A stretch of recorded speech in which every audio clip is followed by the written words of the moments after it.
Well, hello everyone, and welcome back to another lunchtime hour, episode 11 with Jose. Well, it's not this side now, Jose and myself. Welcome everyone. Jose, how are you doing today? Oh, good, Neil, man. I can't believe 11 episodes in. That's crazy. I can't. A lot to talk about, luckily, in this market. But just a quick shout out to all our viewers here on my side. We have Chan, Rojas, Scott, Tommy, and so many more. So appreciate the support, and we got a pretty interesting episode, Neil. Right? We have a lot of rumors and intel pump happening. I think you called it earlier. Late last year, right, Neil? You just shared a tweet a few hours ago where you mentioned Intel was going to outperform 2025, and so far that crystal ball of yours was right on the money. Yeah, I mean, that was a tweet late December. I said prediction Intel is going to outperform in 2025. Little did I know that we were going to be up 25, 27% after a month and a half in. But I mean, I'll take it. I'm now officially in the green with Intel. So I think this is a very, very special moment. So Neil, I mean, just a quick update. Maybe people might not be following Intel. What's going on right now? What are your overall thoughts with Intel stock? And yeah, I mean, this stock up 27% year to date right now, almost 28%. Yeah, I mean, to me, like I said previously, to me, at $19, even $20, it was just too cheap, trading close to book value, which basically means it's trading as if it's going to go bankrupt, which I don't think it was going to go bankrupt anytime soon. But now we have, of course, the rumors, the reports that maybe TSMC, Broadcom, Qualcomm are interested in some parts of the business. Of course, TSMC foundry side, even Broadcom foundry side, also design side of things, Qualcomm, the design side of Intel. So with those rumors, usually stocks go up, but with Intel specifically, the stock also goes up because it was just trading at a stupid price. And now we wait and see what happens, right? I actually have something from TrendForce, which I can share. They laid out the different scenarios for these things, or what can happen. So it's basically this: the two scenarios, Intel Foundry spinoff, and then the other options out there. So we've got TSMC, Broadcom, Qualcomm. These are the players that are mentioned in all of those reports. So if TSMC does enter the deals, let's say, so they may acquire a 20% stake through investment or technology valuation, which, to be honest, is not such a bad deal because it's only 20%. But then they say something about the challengers, and it's, in my opinion, it's a bit strange that they say this because it's only 20%. So they said here Trump is unlikely to allow foreign firm to run Intel's fab. I mean, they're not really going to run like it's 20%, which means 80% still belongs to Intel, plus the US government probably as well. So I don't know, that scenario makes sense. Then the other with Broadcom, we've talked about that also in previous videos, right? They just completed, well, not just, but VMware was a pretty huge acquisition. I just don't know if they're going to do such another big thing if they take the design side of Intel. Qualcomm, maybe it makes a little bit more sense, but I truly hope that Intel does not sell its design side. I did a couple of calculations in my last video. I mean, CCG last year generated $30.2 billion, DC AI data center AI 12.7, Next 5.8, so a total of $48.7 billion without the foundry, without Mobileye and the others. So even if you put just a 2x multiple on those sides of the business, that revenue, you already get almost the market cap of Intel today with just a 2x multiple without the foundry business. So, I mean, this is the number $118.8 billion if you put a 2x multiple on the, let's say, chip design side of things. Then you add foundry and Mobileye, 118, zero multiple on the foundry, zero multiple on Mobileye. Whoever gets to buy Intel at these prices is just, it's a big bargain in my opinion. Definitely. I have some questions, but just a quick shout out to all the people that are coming in. Ernest says hello. Sagig, Jose also in Belgium. Nope, I'm in Jersey. We also have Close. Shama, we have Andrew, we have June here. So again, just want to say thank you all for the support. Neil, quick question for you. As an Intel investor, if for some reason there's some form of split off, would you invest in both the foundry and let's say in this weird scenario where they become two individual tickers, there's the foundry ticker and then there's the design ticker. Would you invest in both? Would you pick one or over the other, or them being a split business makes you not want to be an investor? You prefer the whole combo instead? I mean, I would definitely prefer the whole combo instead. If there is a split, then I mean, it depends on how they split it, right? If it's a subsidiary, if TSMC does get 20% stake, what happens? Like how much? Like with Mobileye, for example, because Mobileye is like a separate company, separate ticker, but they still own a large stake in that company. So it really depends on the structure of it all. But I would just like Intel to stay Intel, and maybe with the foundry, if TSMC does get a 20% stake, making it subsidiary, I think that I'll be fine with that. Thanks for that, Neil. And we have a question here from In It for the Long Run. Why is Broadcom down today? I was looking at, Neil, I don't think there's any real Broadcom news. I think maybe, Neil, it just might be investors not happy that Broadcom is being brought up in these kind of Intel related acquisition discussions, because they just made the huge acquisition about a year ago with VMware. And they're still working on synergies with that. So maybe investors might just say, hey, look, this company already has a lot in its plate. I'm as an investor of Broadcom, I'm not too excited of them kind of getting into another deal when we still have to finish what we have right now. So I would think that's my only thought process there. The other thing is there are some, I want to say over the weekend, Neil, and late last week, we saw some firms saying how the ASIC market is not as strong as many people believe it is. While it is good, it seems like there might be a heavy valuation given to like Broadcom and Marvell. So I wonder if that also might be creating some fear for companies like Broadcom right now. Anything you might have seen, Neil, that might kind of be some of the thought process why Broadcom might be down nearly 2.5% right now? No, I think it's exactly what you said. Them being brought up in that Intel rumor. I've also seen the comments from some analysts saying it was also a positive thing for AMD. I think it was Morgan Stanley, or JP Morgan, one of the two Morgans. They said, yeah, how come the market doesn't believe AMD's claim of generating tens of billions of dollars in AI revenue, but they do already believe the future of ASICs, right? That's the next big thing. So I guess that's part of it. Plus, I mean, like we said in the past, right? This stock, Broadcom, is already up 80% year on year. It has run up a lot. There's a lot of anticipation baked in, I guess.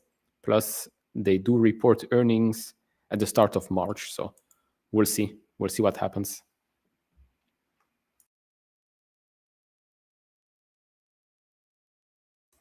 Think you're muted. Oh, I was going to say, Neil, thank you about that. It's something what Joseph mentioned here, where Broadcom had years of huge performance. I'm not sure if they had. I think the last 6 months was like the best performance for Broadcom. After we started to see, I think it was flat probably most of the first half of the year, but the second half of the year is when they started to kind of get most of their gains, as we started to hear more about their TPUs, about Google releasing more of their solutions, or expanding more in internal AI infrastructure. And then they had a lot more customers kind of ramping up. We had kind of the discussions of OpenAI also potentially being a future customer of theirs. So I agree with Joseph. They probably had a huge last few months, and now it's kind of just one of the times to just sit back with Broadcom and see and wait for more news coming out. But Google, just with their massive AI investments, obviously a good amount is going to go to their overall Broadcom TPU solutions. Agreed, agreed. I think, I mean, Hoktan has been an amazing CEO, right? Like Sagik here says, if not one of the best, if not the best in acquisitions. I mean, they've been making so many acquisitions in the last decade plus. Has worked out quite well, I think. Has worked out quite well. Um, this is one that sometimes gets me thinking a lot, Neil, with what's happening right now. Renato, I wonder what TSMC has to gain by helping Intel. What would be the best case scenario for TSMC? I don't. I think this one's always weird. I think the closest thing is maybe something like this can, one, help them expand. If they own a percentage of the foundry business, it could help them expand into other regions with less money, right? Intel already has kind of some of the foundry businesses, and some of the fabs live, so they wouldn't have to do the heavy capital expenditure to expand outside of Taiwan and already increase their growth in US dramatically. The second thing is just becoming a more US player, which would definitely help out with the current administration and even the past administration, right? It seemed like even the past administration was also pushing for building chips domestically or here in the United States. So it seems to be more of like a bipartisan idea that chips should escape out of the full supply, should escape out of Taiwan and kind of become more domestically in different places. So I think it can help out with that scenario as well. So I think those are some of the gains. But I think TSMC could also do it perfectly without Intel. So they have to be getting something juicy out of this if it's true. Yeah, no, I agree. I think also de-risking is something, because they are now in Taiwan, very, very. I mean, Taiwan, small island, lots of earthquakes. You've got a big neighbor next to it. You've got tariffs. You always have those geopolitical risks. Plus, if you believe the reports that have come out with regards to Intel 18A, if it's true and 18A is already beating TSMC, then I guess it makes sense, since Intel Foundry and also Samsung are their main competitors. So if they get a stake in Intel Foundry and that becomes successful, I mean, I guess it's a win. It's a win-win. Plus, it will probably let them expand quickly, much quicker in the United States without having to build new fabs or expand even more. They'll have an R&D center in the United States as well. So I think it could be a win-win for me as an Intel shareholder. I just hope it is that 20% stake, and that's it, not a complete sellout. Yeah, but I mean, I think for 20% stake, it's just going to be so interesting to see how they will invest in it, either that monetary value or kind of that technological innovation. Obviously, that's probably the cheapest route, but would you want to give a rival that's also only 20% that you've owned, kind of like that technology advancement that makes you the number one player. So, um, yeah, interesting. And Neil, thoughts of if in the next 2 weeks or so we get reports that actually nothing ends up happening? Do you think it would kind of? How do you think the stock would act? Do you think it would be a massive dump with stuff like that? I think the stock will drop. I think the stock will drop. I'll be happier because I value Intel as a company, the whole company, much more than just 105 or whatever it's at right now, $105 billion in market cap. And then I guess, I mean, it's quite strange, right? We have all of these reports, Broadcom, TSMC, Qualcomm, et cetera, and at the same time, they are looking for a new CEO, but they're looking for a new CEO to do what? To be the CEO of what Intel? Of an Intel that's partially Broadcom, of an Intel that's going to be partially TSM. It's quite a strange situation. But yeah, if nothing happens, I'll I'll be fine as well. Yeah. We have this question here, Neil, from Sagi. Do you see AMD trying to buy out Intel, at least part of it? Um, I don't see this, right, Neil. I mean, AMD, I think right now is doing really well with their own CPU architecture, both for the server side and for the client side. I don't see it happening. And then the other thing is this would be I guess, something that it the TSMC and Intel r- partnership, while it does kind of create more of a monopoly, it does kind of create a pro for the United States, right? There's at least a pro somewhere. AMD and Intel acquisition, if you're looking at kind of like the design, will create a monopoly, but it's not like a win for any individual country as well. So I would see like any administration would not be able to push back like national security as they may be able to push back with like the Intel and TSMC. So I think anything like this wouldn't happen, not just for, I don't think AMD wants to, but also would be pushed back heavily by regulations. Yeah, no, I agree, and the same with TSM and Broadcom and all of that, right? A deal will have to be approved by the US, by Europe, and even by China as well. That will take so long, and might eventually not even go through, right? Like we've seen with ARM and Nvidia before. So it's going to be an interesting story to follow for sure. Neil, thoughts here. Now Intel already up in a month. If we enter now to buy it, is it too late? I'm a new investor, still learning. Love your content. Thanks. Helps a lot. Thoughts there, um, um, Neil. Yeah, I mean, not, it's up so much because of the reports. But if you hear what I'm saying, I still think that Intel should be worth more. So, yeah, on the one side, I think it should be going higher. On the other side, I will understand why it will go lower if suddenly nothing happens. Just a news-based movement right now. I, I, I I agree, Neil. I mean, I think this is going to be a volatile stock for short-term investors, right? So if I would say if you buy the stock today, I wouldn't be surprised if the stock could drop down 10% next week, right, Neil? I don't think that would be impossible. It will be highly volatile, but I think if you're looking for that long-term growth opportunity, if they do turn around, if their infrastructure does, if their manufacturing push does really well, there's definitely a lot more growth behind it, but there is that risk, especially in the short term. Both, excuse me, both in the short term and the long term.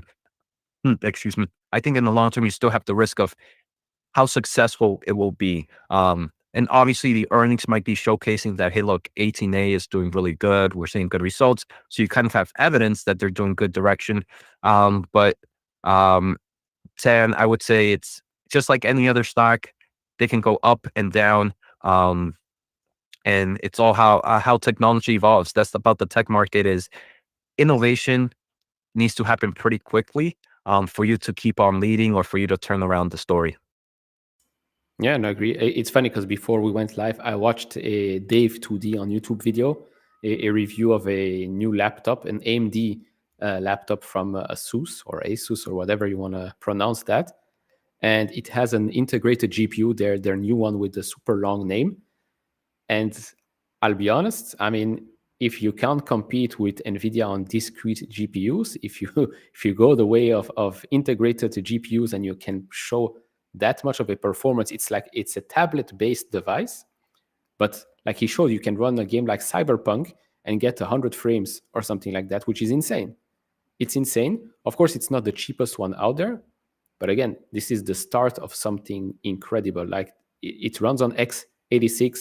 If you can run these types of games, get these types of frames, you don't really need discrete GPUs. I mean, maybe that's the way AMD wants to go. And if that works out, I think that's a huge, huge market. And like you said, this is the thing with technology, right? You keep innovating, you bring costs down, and performance is going up and up and up from here. Yeah, Neil. Maybe just one final question before we move out of Intel stuff. Overall thoughts, Neil. How long do you think we'll get some confirmation on these Intel rumors? I've heard from Twitter, X, or whatever you call it, and Reddit that in the upcoming weeks, we're going to start to hear more about kind of tariffs on Taiwan and semiconductor. I believe if we hear any confirmation, the probability of it happening during that same timeline it is when we'll hear it. So whenever we hear more confirmations on tariffs on things like semiconductors and chip manufacturing, I think a few days or a week after that is when we should probably hear maybe a little bit more of how TSMC might be trying to prevent its way from getting hit with some tariffs. And it could potentially be with this. Yeah, no, I agree. Plus, I mean, I sure hope we get the new CEO before the next earnings report, right? It would be crazy if we are now Intel Q2, Intel's Q2, and we're like, okay, hello and welcome to Intel's second quarter earnings call with us, the two co-CEOs. I'm like, come on, how long does it take? If you want, I can run it. Give me a call. All right, Neil, let's see what we have here. We have Let's see TSMC. from Thomas. I just grabbed this one, Neil. What do you guys make of other semiconductor companies like Texas Instrument, Samsung, Qualcomm, any opportunities out there? I'll jump in first, Neil, then I'll pass it your way. Thomas, I think right now the semiconductor is pretty much in a obviously very cyclical space. The only ones doing really good right now are the AI chip market, and that's where most of the growth is happening. That's why you see your Broadcom, your NVIDIA, your Marvell doing really well, as that's where they provide a good portion of services for. I think the markets, every other market is kind of weak. We've heard from Micron that maybe the PC market is turning a little bit around. So you're kind of starting to see a little bit better positive results on kind of like AMD, on Intel CPU. I think for me, the two major opportunities right now in the semiconductor space are one, the semiconductor equipment space, as I do believe not only are we getting new fabs all over the world, Japan, for example, is building a lot of fabs. TSMC is expanding globally all over. You have Intel and then Samsung want to continue to invest. But you also kind of have the new innovation of going below 2 nanometer gate all around, where kind of the way chips are being manufactured below 2 nanometer is kind of a whole new method, and it's going to produce more of a tailwind for equipment players. So I'm bullish in the equipment players. The other one, Neil, that I'm bullish on is the automotive semiconductor market. And this is a market that I believe will be dead money for a while, but it's one that I consider right now the accumulation phase, where I don't know when the car market is going to turn around, but when it turns around, there's a lot of growth opportunities from EVs, from smarter vehicles, from autonomous driving. So I think there's opportunities outside of AI. If you're looking for just AI plays, I think there's like a lot of speculative plays, like Astera Labs is one that's gotten a lot popular because it's a super small company with huge revenue potential. But those are ones that I would consider high risk and high reward style momentum. Neil, in the semiconductor space, any you're looking at? I know you recently acquired Micron less than 2 months ago, probably, right, Neil, and AMT recently. So I think I'm gonna guess those are two you really like right now. Correct. Yeah. Micron was towards the end of 2024 and AMD more recently. And I think since I dabbled into the Advanced Money Destroyer one, I think we've seen a couple of green days with that one. So you're all very, very welcome. But now I think I've seen some news with Samsung that they're making some changes, some drastic changes. which again should be good. But I rather see them struggling a little bit more. That means that Micron and SK Hynix will just continue to run away with the HBM lead. But yeah, right now I'm in accumulation mode for AMD and Micron. Well, I see that Micron is now at $106, so quite happy to see that. I've been accumulating in the 90s, so I'm happy that finally we're moving a bit on the way up. And Qualcomm, Qualcomm is an interesting one because if you look at the pricing metrics, forward PE, price to free cash flow, and all of that, and you compare it to the AMDs, the Broadcoms, the Nvidia, Qualcomm for some reason has always stayed extremely low compared to all the others, which is either an opportunity or there's something like that keeps this stock at a much lower, or it doesn't get basically a premium from the market. Yeah, this one, like you mentioned, this is one that has always traded at way cheaper valuations. I remember looking at it in 2020, 2021, and always traded below those like even 20s PE ratios. I think that's where it might be right now. Um, I think the market just doesn't give too much of a premium in the mobile space, the phone business. Um, and while Qualcomm is trying to enter other markets with their IoTs, with the headbands, with the AR glasses, the VR glasses, and everything else, phones are still a major part of their overall business. So I think once you see that turnaround story of them actually becoming more IoT dependent, you're going to start, because I believe IoT probably has better opportunities like AR and VR goggles and stuff like that. Once you start to see a turnaround there, I think the market will give more of a valuation growth where they're willing to give it a more premium than it's at right now. But I think historically it always trades below kind of like that, typically on average below that 20 PE ratio, which is pretty cheap compared to a lot of the other players. Yeah, no, I agree. I mean, it's an amazing company, right? It also pays a small dividend. It's growing in all the right areas, but like you said, the majority does still come from smartphones. So it remains to be seen what happens in the future. There's also that Apple modem deal that will basically expire or evaporate, I think, in 2026 or 2027. But then again, this is something that they've been saying for a while. But yeah, I think there is value for Qualcomm at $173 right now. But yeah, I'd rather just go with the Microns and of course Intel and AMD at the moment. I got this pretty cool question here from my side, Neo, from Fitz. Jose Najarro, Lam Research has majority of revenue coming from China. Do you see a tariff risk for Lam Research?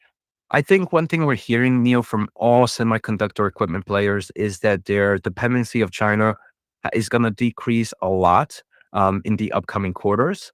So I'm not too worried about that. I mean, Lam Research deals a lot with the memory components and kind of those memory customers, and those are mainly based um, I mean, Micron here in the United States. Then you have SK Hynix, which is South Korea. I believe it's a Korean company. I'm pretty sure it's Korean.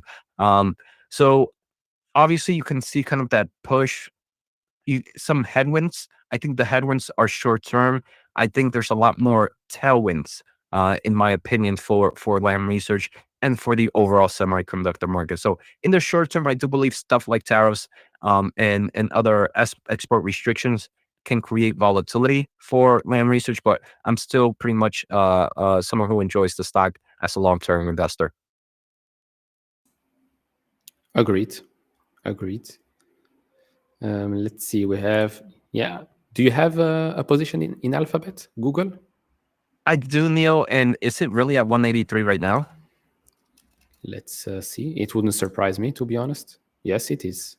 I actually think if I was to, if let's say right now you told me, Neil, I can only invest in one Max 7 for this year, I think at these values Google would be it. I that doesn't mean I'm bearish on any other players. I think just Google, I don't know why the market is not liking this stock. The stock has really good their own TPUs, which do great for this AI market. It's going to allow them to be able to build a massive infrastructure while still investing heavily in NVIDIA. Right. I mean, it's a capacity market right now. So everybody's going to be buying NVIDIA, but how can you one up your competitors? How can you provide more capacity over Amazon and grow market share? And I think their TPUs are going to be a big reason that Google is going to do that. And that's going to help them gain market share in their clouding market. And obviously, I mean, this is a big player with their ad revenue, which also benefits as they increase their investments in AI. They'll be able to provide better ad solutions and at a better kind of efficiency rate, which can help out with the bottom line number. So Google, I do think that 183 is it's my favorite Mag 7 right now. Yeah, no, I agree. I agree. It's constantly being pushed down. I mean, Amazon has done quite well, but yeah, Google Alphabet. I honestly I don't know why we're seeing such a dip since they reported earnings. I mean, okay, cloud has come down a little bit, but come down. It's still growing at over 30% year over year. It's the same with Microsoft, but yeah, it's like you said. I think it's a steal. If I had to choose just one, it's probably this one. I agree, Neil. Now I'm curious because usually Google and Meta tend to trade at very similar valuations, and I tend to like one or the other when they start to kind of divulge from each other. And the one that tends to go lower tends to be my favorite of the time. And I wonder, I got to look at charts real quick. I don't know, Neil, if with what you're working with right now, if you can look at PE ratios. So Meta forward one is at 29 and Google Alphabet was, I think, closer to 2021. Oh, wow. Yeah. So like these are levels where I normally compare them very similar to each other. And yeah, I'm just looking at historical charts. They tend to really trade very similar to each other. And when they start to kind of exit that trend, I tend to like the one that's on the lower end. And I think Google is probably going to be one of the best performance for this year in terms of the Max 7. Yeah. There's a question here for you. Will there be a What the Chip article on Vertiv and its recent earnings? You know, Probably I the recent dip. appreciate that free soap. I keep getting questions on doing a Vertiv video, but maybe I might just drop it on. I'm gonna write it down. I'll do the Substack on it tomorrow. So tomorrow, free soap. Appreciate the type of article I can make. So I'll put definitely Vertiv on tomorrow's whatthechip.com. Quick plug, appreciate it. So if you want to learn more about the semiconductor market, I do have a free daily blog. I try to make it daily. Sometimes I'm too sick. Sometimes the little one doesn't give me time. But whatthechip.com is a great place to learn about the semiconductor industry for free. Voilà, there you have it. An exclusive here, live. Apparently, Nike has been making moves. Today, it's up 4.42%. I think it's on that Kim Kardashian Skims news. I guess they're getting desperate. They have to get back on top. So, yeah, we'll see. We'll see if it works out. We'll see if it works out. It's definitely a value play, I would say, with Nike. Yeah. We keep getting questions on this one. What do you guys think from David Knight? What do you guys think about Nebius Group? It's flying. So I think both of us in the past 3 months, when we kind of saw that investment of NVIDIA and Nebius, we might have done a video about it. I think the market is just kind of, it's funny, right, Neil? Sometimes the news is right in plain sight, but the market really talks about it many months later. And we just saw the 13F filing from NVIDIA, I think this past week on Thursday or Friday. And it showed that they acquired some stake in Nebius or however you pronounce it. But we already knew about this about 2-3 months ago, right, Neil? I'm personally not a fan just because while there is huge growth opportunity in the data center space, I believe the new AI diffusion law that came out right before Trump came in, and I do believe this AI diffusion rule is going to stay in place, is going to put a lot of pressure in data center companies that are pretty small.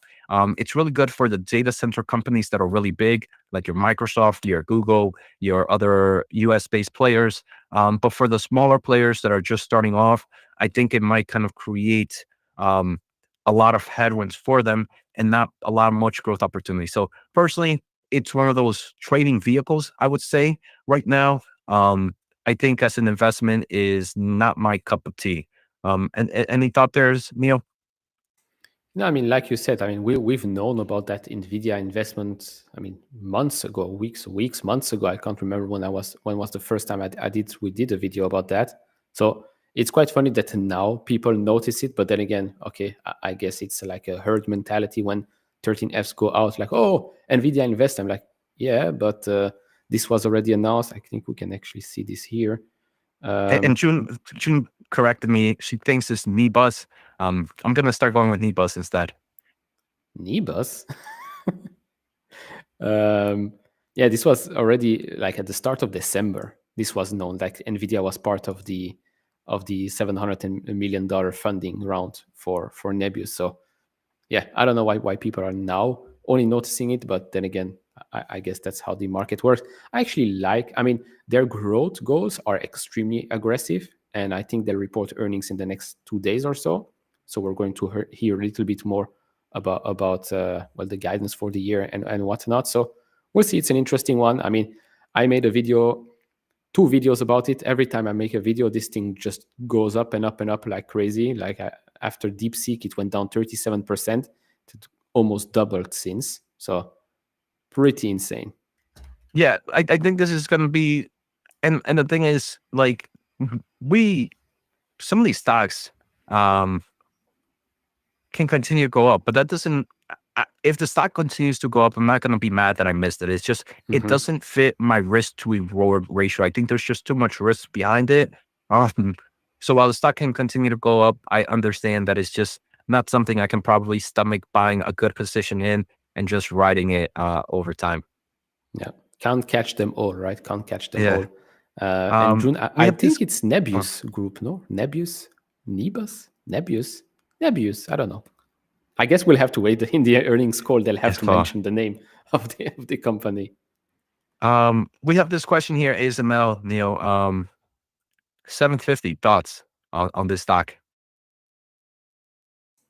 I mean, 745 now. I mean, it's a very crucial company, right? In the semiconductor space, we talked a lot about the equipment makers, ASML, Lam Research.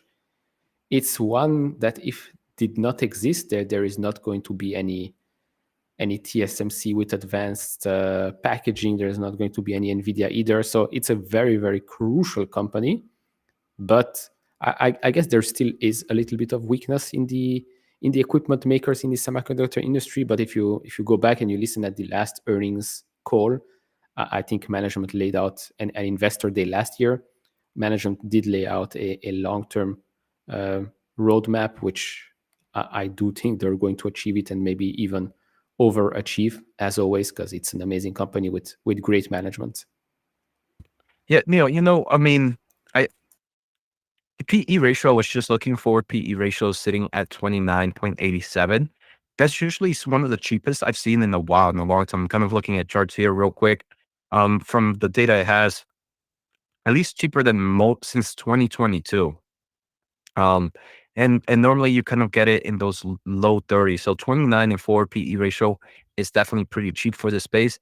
The only thing that I'm really concerned about is management usually buys a lot of this company in buybacks from the company itself, not individuals, but like the company does a lot of buybacks recently. And I think I've learned this through some of the shows that we've done here, and some of the viewers have mentioned, and I'm looking at it now. Buybacks in the past few quarters has been pretty weak. And in my mind, I would say with the stock price right now this low, valuations lower, why isn't management or the company buying more stocks? I think that would have provided me more of a positive hope for ASML. At the same time, right, ASML is kind of on that downturn right now. So maybe management is more concerned of having a stronger balance sheet just because they don't know how long things might take to turn around. So during that time, obviously you might want to like hold on to cash a little bit longer than expected. But them not buying as many shares as I thought they would be, is a question, a yellow flag, not necessarily a bearish point, but more of a yellow flag before going and purchasing the stock. Yeah, no, I didn't check the buybacks, but I do know that last quarter free cash flow was was much better than the previous ones, and maybe that's why maybe they waited until they started to generate billions of dollars in free cash flow, which was not the case in the previous quarters. So who knows? Maybe next quarter we're going to see a quarter where they repurchase more shares than previously. Yeah, The we'll good see. thing, Neil, for ASML though, is they normally post their buybacks on a weekly basis in their stock, in their website.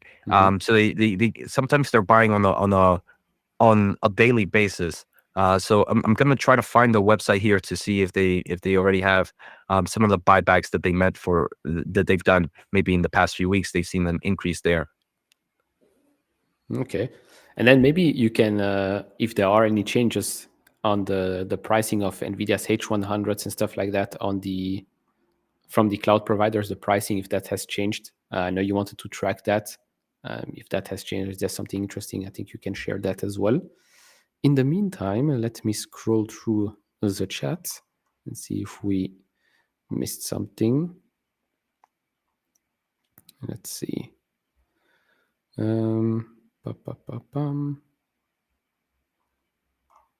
Neil, I'm actually going to share screen because it seems like ASML is actually buying back shares now. So it's actually, let me just share.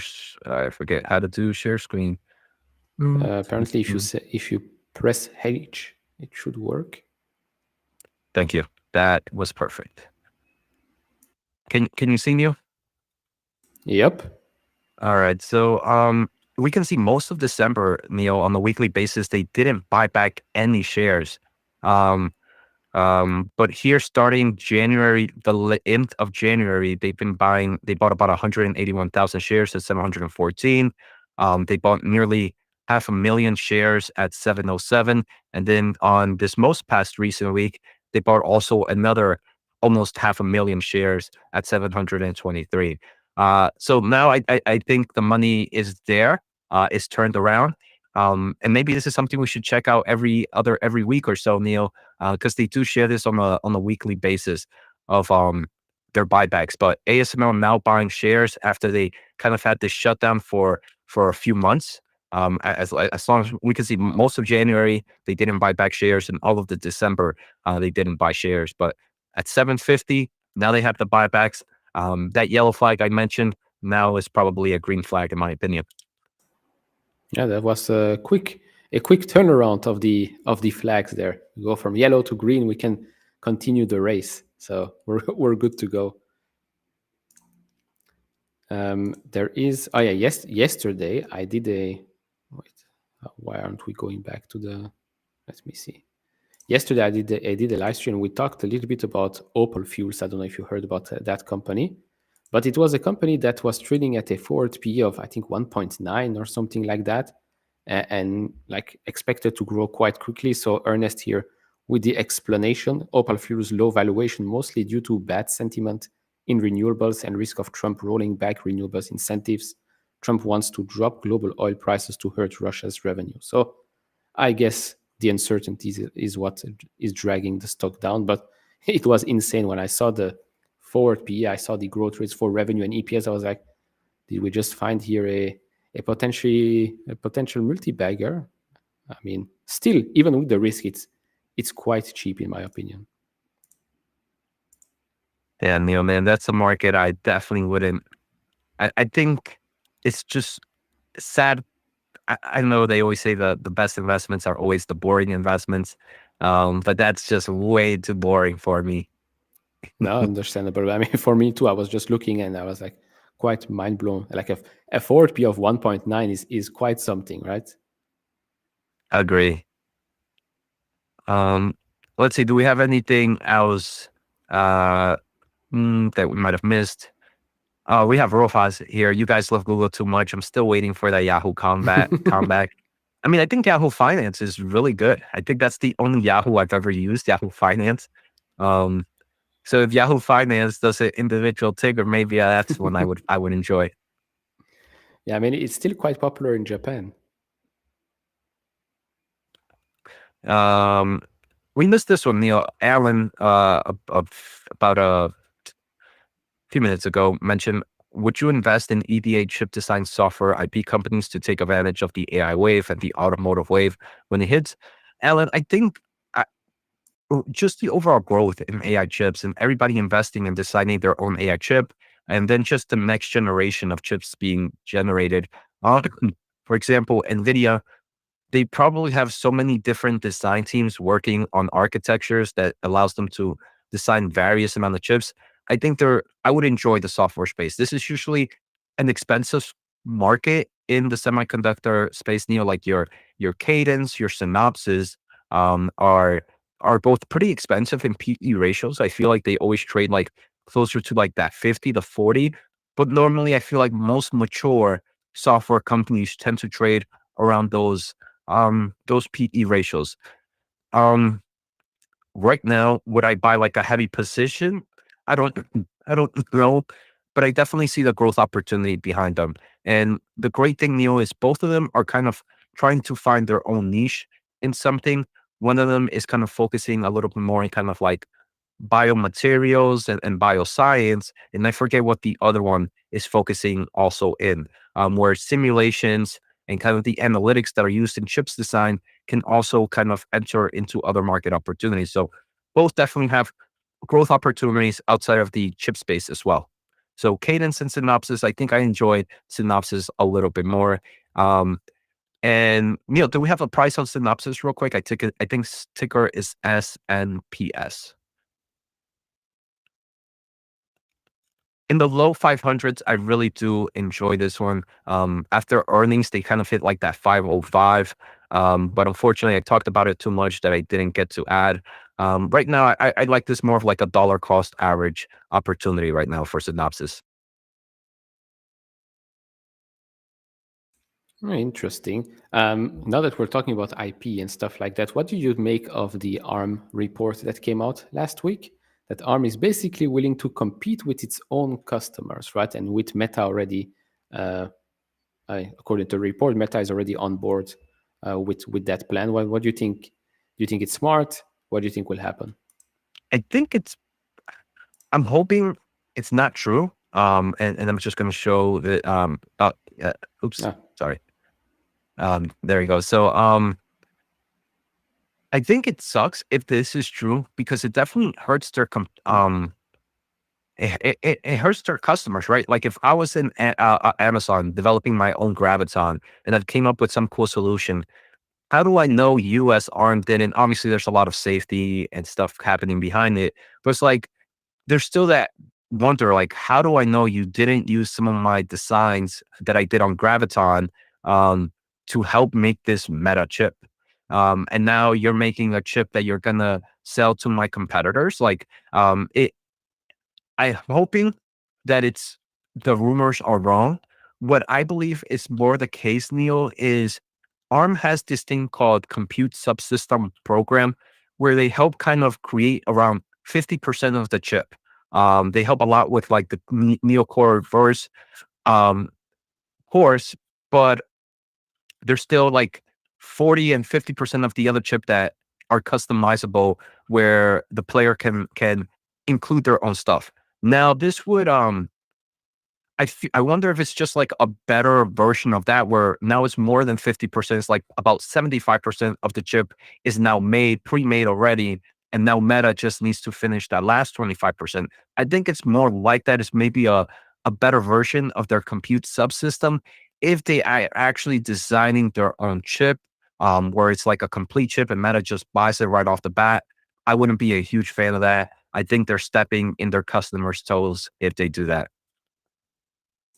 yeah, no, I agree. It's a bit similar to the conversation we have with Intel and Intel Foundry, right? If Intel wants to attract its competitors to start using its foundry, it was a bit of the same discussion here. Like, would they trust them enough, et cetera, et cetera. So I think we're going to have a bit of the same here. What's interesting here is that, well, we're talking about CPUs, right? We're not talking about GPUs. We're talking about CPUs, probably for servers.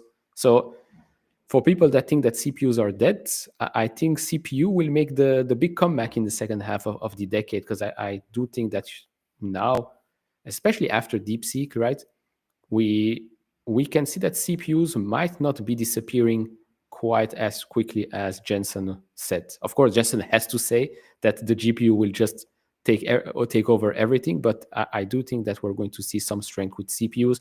We've seen that with AMD, right? Last quarter, server side of the business has been doing extremely well.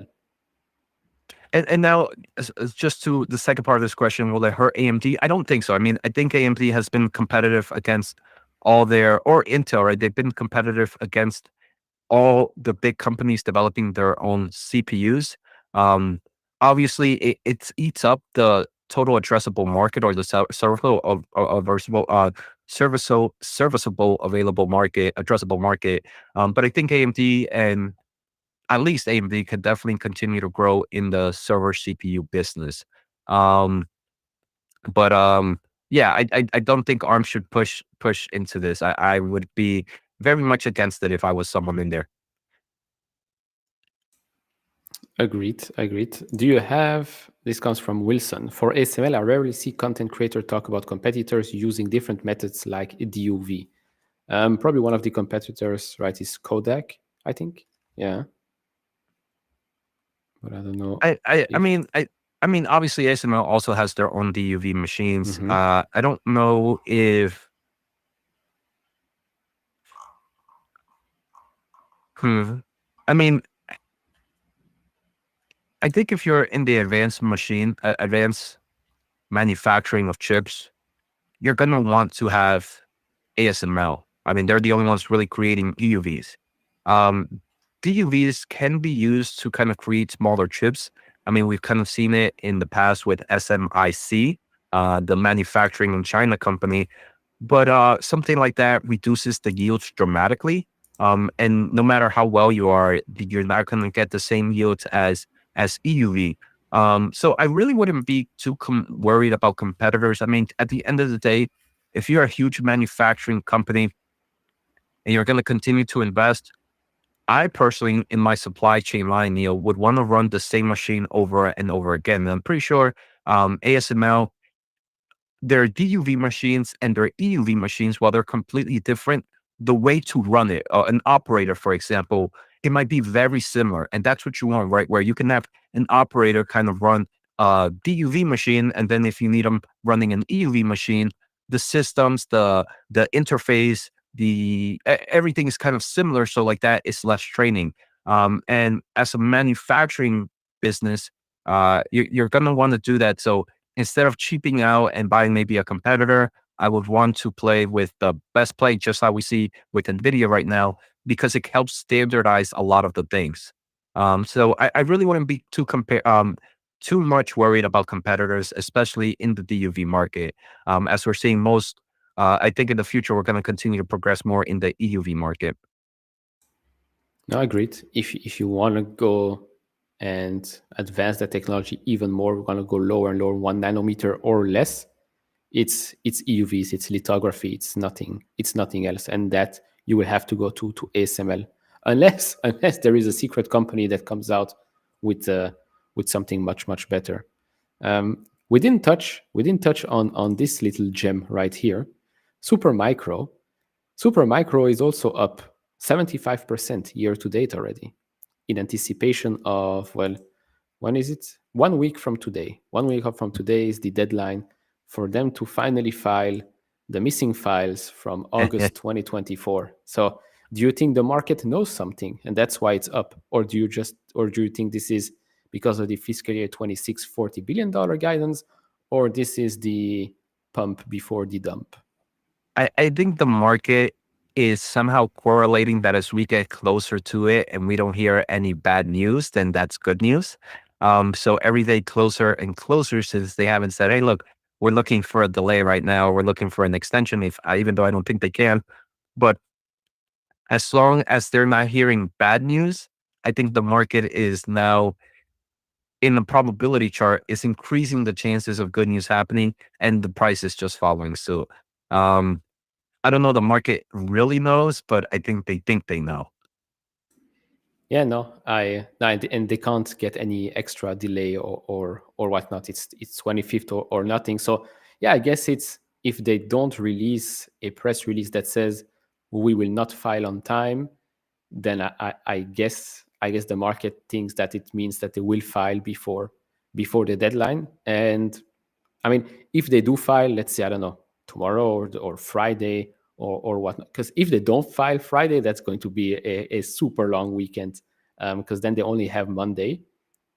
If they do file, I think this thing goes back to 100 like in a matter of a day or two.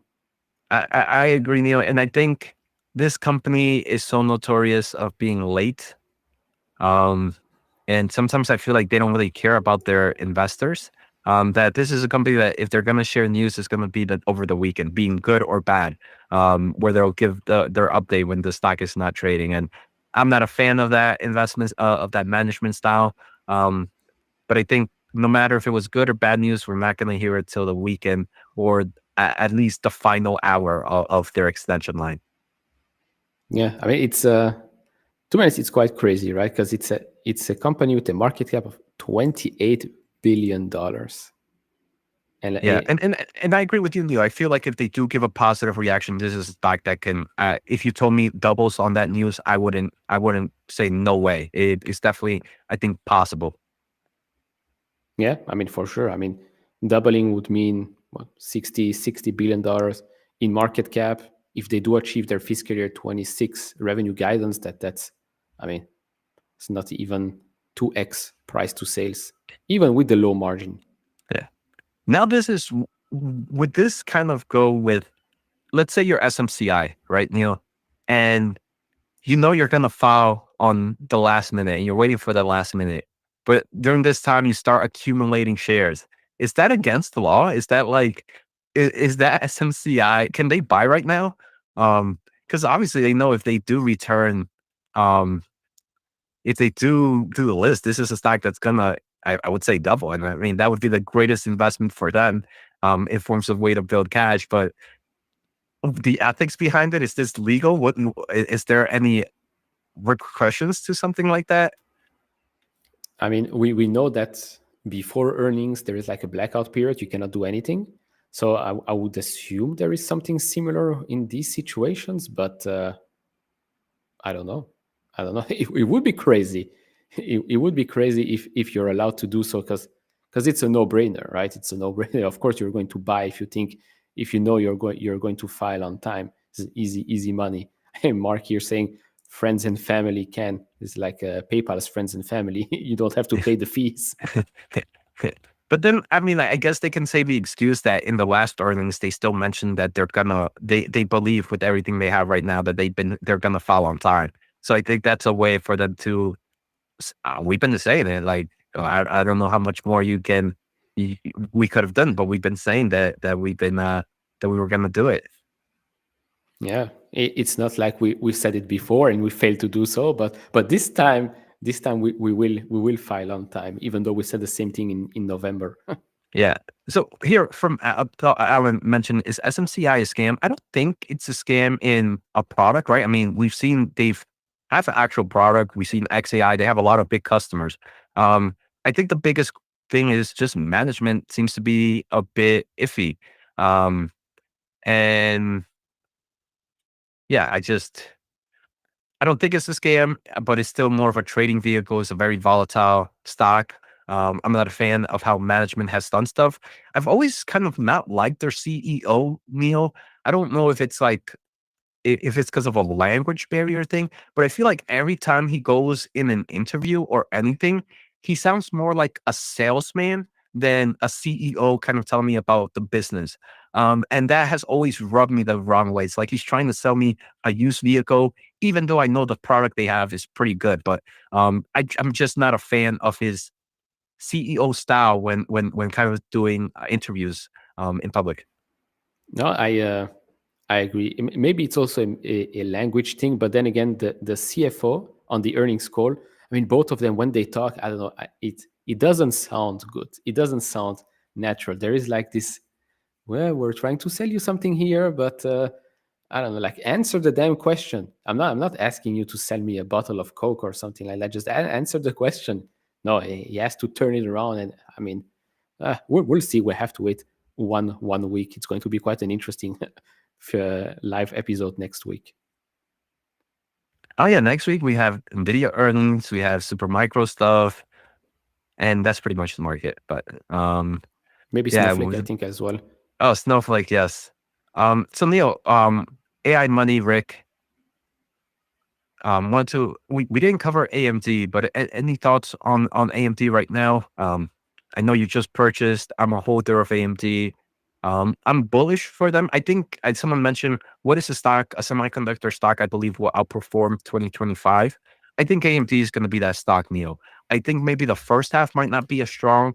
Um, I think the market has kind of given up on their AI goals or AI dreams, but what we heard about the MI 350 um, in the earnings call, them moving it ahead of schedule because they're seeing positive reactions. They don't do that for a few $1 million sales. I don't think so. I think they would only do that if it helps their revenue grow by a few billions. So I think the second half with the MI 350, and Lisa Su is known to be very conservative. So for her to kind of even give us that kind of thought discussion, um, I would say her conservativeness times it by maybe like 5 on bullishness, and for that reason, I have become very bullish on AMD for specifically the second half of this year. No, I agree. I agree. I recently did a video about AMD, basically explaining why I bought the stock. Said that it was funny when it was at $200, this was the next Nvidia, and then closer to 100 is the next Intel. And usually when that happens, I like to buy. I like to buy when everybody hates it, and when the business is actually a pretty good one. I know some people will say, "Oh, why do you want to catch a falling knife?" To me, this is not catching a falling knife. To me, this is buying a good company at a good price. And if it goes lower, then I'll just buy more. I'll just buy more. There's no, I have zero issues buying more AMD if it drops below 100 for some reason or another, if the company continues to do well. So we'll see. I liked it when she was asked about the exit rate 24, 25, and she was basically laughing. Of course, 25 exit rate is going to be much better than 2024. So yeah, I guess this is a great disconnect and a great opportunity for long-term investors. I do have to say thank you to Thomas for the super chat. Great stream, Jose and Neil. ETF in the near future. Yeah, maybe, who knows, a Jose Neil ETF in the near future. I'll buy I'll buy hated stocks, and he'll buy all the good ones. Hey, I like AMD, and that one gets hate. So, um, but yeah, Neil, I think any final questions before we close out? But definitely appreciate all the support from everybody. And Neil, if I can, just a quick plug to the newsletter again, whatthechip.happened.com.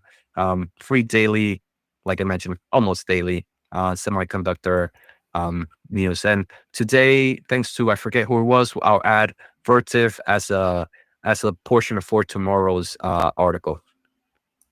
Yeah, for sure. I think that's a good way to end this live stream. We're going to be back on Thursday, of course. So stay tuned for more live streams. Huh, I guess Thomas doesn't want us to go away because another super chat is coming our way here. Missed out on Intuitive Surgical, price too expensive. Now it's an amazing company. The Da Vinci system is super scary but super impressive. This is one of those companies, like, if you can buy it on the dip or a crash for what reason or another, I think it's a very, very good one. I did talk about it last week in a video where the thumbnail is red and I think it says regret or something like that if you missed that. So do check that out for more information on Intuitive Surgical. All right, Neil, thank you. And thank you again to all the viewers. Thanks, Joseph. Thanks, Ernest. Thanks, June. Thanks, everybody else for watching. And